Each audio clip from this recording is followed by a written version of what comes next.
বিসমিল্লাহির রহমানির রহিম। বর্তমান সময়ে একটা উদ্বেগজনক বিষয় হচ্ছে সড়ক দুর্ঘটনা। বাংলাদেশে বিগত 11 বছরে সড়ক দুর্ঘটনার সংখ্যা 60,000 এবং 11 বছরে সড়ক দুর্ঘটনায় নিহতের সংখ্যা 1,05,000 আর আহতের সংখ্যা 1.5 লাখ। চিন্তা করা যায় কী পরিমাণ সড়ক দুর্ঘটনাগুলো আমাদের দেশে ঘটছে।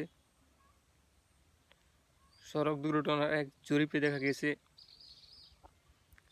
27% দুর্ঘটনাগুলো ঘটছে মোটর সাইকেল ও এ জাতীয় গাড়িগুলোতে।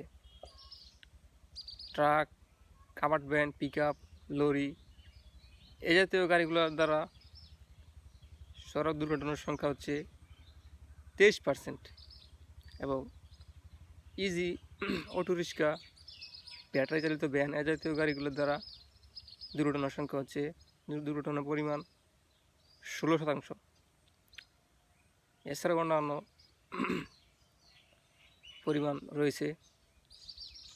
তাই এই সকল সড়ক দুর্ঘটনা ঘটার পিছনে অনেক কারণ রয়েছে। আমাদের দেশে যথাযথ প্রশিক্ষণবিহীন একজন ব্যক্তি গাড়ি চালনা করে, যা মারাত্মক একটা বিষয়। যথোপযুক্ত ট্রেনিং না থাকায় রাস্তায় চলাচলের সঠিক নিয়ম তার মধ্যে প্রতিফলিত হয় না। আমাদের দেশের গাড়ি চালকরা অধিকাংশ ক্ষেত্রে নেশা করে তারপর গাড়ি চালায়, অর্থাৎ তারা মাদক গ্রহণ করে তারপর গাড়ি চালায়। আর যখন মাদক গ্রহণকারী তো নিজের উপর কিছুটা নিয়ন্ত্রণ হারিয়ে ফেলে, যার ফলশ্রুতিতে তারা বিভিন্ন দুর্ঘটনা ঘটাচ্ছে।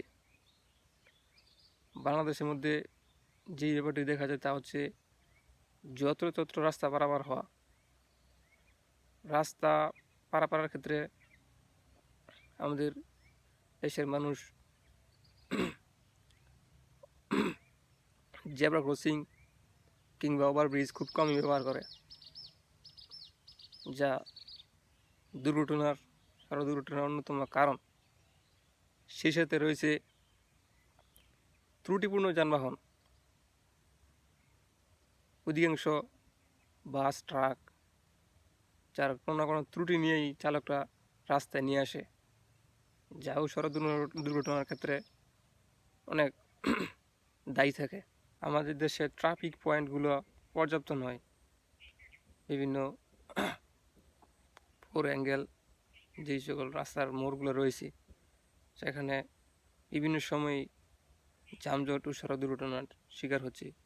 এখানে সরকারকে নজর দিতে হবে। তাছাড়া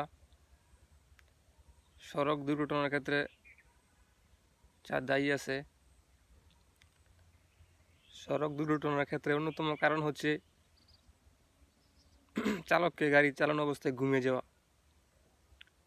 বিভিন্ন ক্ষেত্রে দেখা যায় যখন একজন ড্রাইভার লং ড্রাইভে যান তখন তাকে হয়তো 8 ঘন্টা, 12 ঘন্টা কিংবা এরও অধিক সময় ড্রাইভিং করতে হয়। তখন দেখা যায় ক্লান্ততার কারণে ড্রাইভাররা ঘুমিয়ে যায়, যার ফলশ্রুতিতে এক ভয়ঙ্কর দুর্ঘটনা ঘটে যায়। তাছাড়া সড়ক দুর্ঘটনার ক্ষেত্রে যে সকল কারণগুলো রয়েছে সেগুলো হচ্ছে ওভারটেকিং টেন্ডেন্সি, অর্থাৎ বিভিন্ন সময় দেখা যায় বিভিন্ন গাড়ি ওভারটেক করতে চায়। মনে করে যে ওভারটেক করলে মনে হয় মানুষ কিংবা যাদের কাছে ভালো লাগে তারা সুন্দর ড্রাইভিং করছে, যা চূড়ান্তই ভুল। উন্নত দেশগুলোতে গাড়ি ওভারটেকিং এইরকম প্রতিযোগিতা হয় না বললেই চলে। এখানে একটা লেন ধরে তারপর গাড়ি চলে। আর আমাদের দেশে কে কার আগা যাবে এইরকম একটা প্রবণতা থেকেই যায়, যা সড়ক দুর্ঘটনার ক্ষেত্রে একটা কারণ হিসেবে চিহ্নিত করা হয়। সর্বোপরি সড়ক দুর্ঘটনা মানেই একটা মানুষের পরিবারের বিপর্যয় নেমে আসা। সরকারের উচিত এই সড়ক দুর্ঘটনার বিষয়ে গভীরভাবে বিচার বিশ্লেষণ করে সড়ক দুর্ঘটনাগুলো রোধ করা। এসবই বলার ছিল। আল্লাহ হাফেজ।